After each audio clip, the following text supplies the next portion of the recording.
the title of your release is an all-safe program, rigorous measures, trained officers. And I read the press release and I thought, this is sounding to me like a very onerous experience when really what you're probably going to try and deliver to me something is engaged and warm. Is that the challenge between health and an enjoyable stay at an Accor hotel?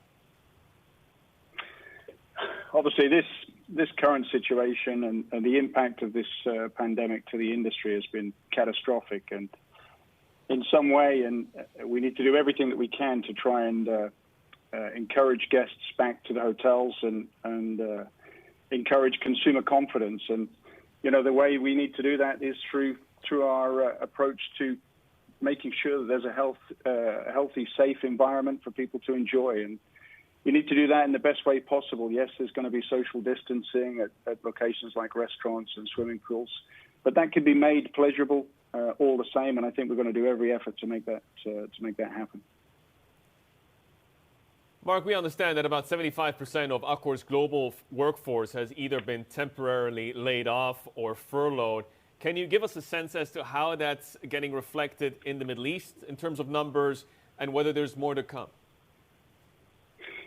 Yeah, you're right. Obviously, a huge impact to the company and also to the hospitality sector globally. Accor operates 35 brands across all segments, no more so than here in the Middle East, where we've got 134 hotels, nearly 40,000 keys, over 25,000 employees. So, yes, people are affected by hotels closing, either due to declining demand or government restrictions.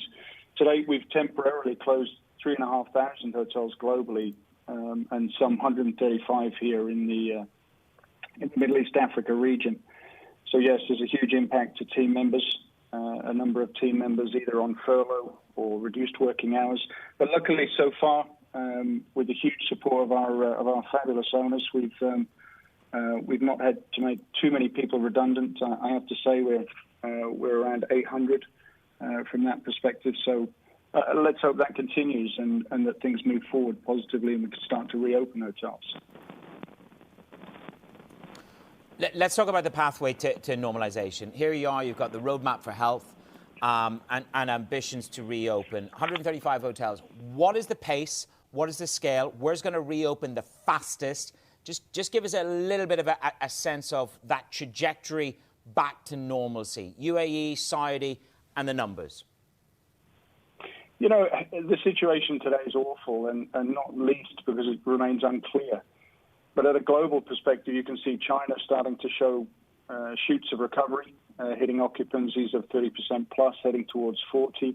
And not forget, they're 4 or 5 weeks ahead of us with regards to the impact of the pandemic. So from a Middle East perspective, you would expect business to start to return, and indeed it is. You can see that while the environment remains tough, positive signs, not least here in the UAE, also in Saudi Arabia and other key destinations, Bahrain, etc. Demand has started to pick up. You can feel the positive vibe in Dubai specifically. And again, locations like Fujairah and Ajman, where we have great Fairmont hotels, demand has been high. The hotels have been full, but at a reduced capacity level. As we mentioned, huge effort into making sure everybody's staying safe. Mark, I imagine you spend a good chunk of your time trying to envision what this new version of hospitality is going to look like post-COVID.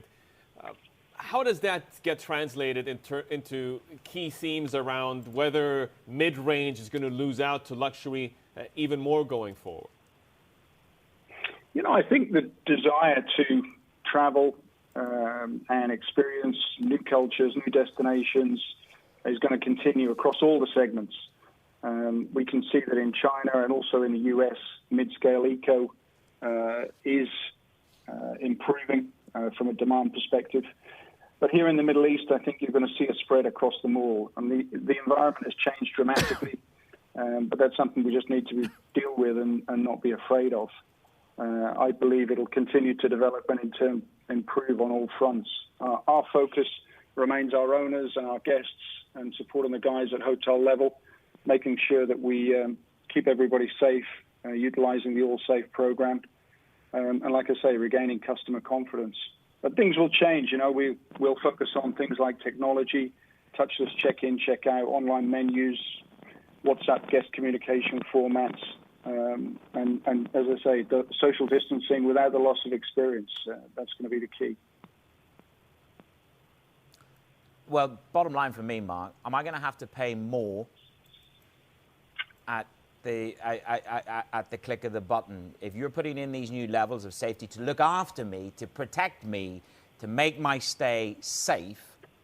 Am I paying more? Or are you discounting more to get me in there to the, let's say, Eustace is more of a 5-star guy. I can only afford 4-star. Talk to me about pricing. No, I think with regards to pricing, obviously it's going to be particularly price sensitive as we move forward. And on the point of paying more, no, I wouldn't suggest. Obviously, prices are driven by demand, and over the next 6 months, 9 months, of course, before we return to some form of normality, that demand will return, but it'll return in a slow fashion, and I think everybody's conscious of that. So no, I don't think you'll be paying more. I think the hotels, not just Accor, all the brands will go safety first, but not at the expense of experience or at the expense of the customer.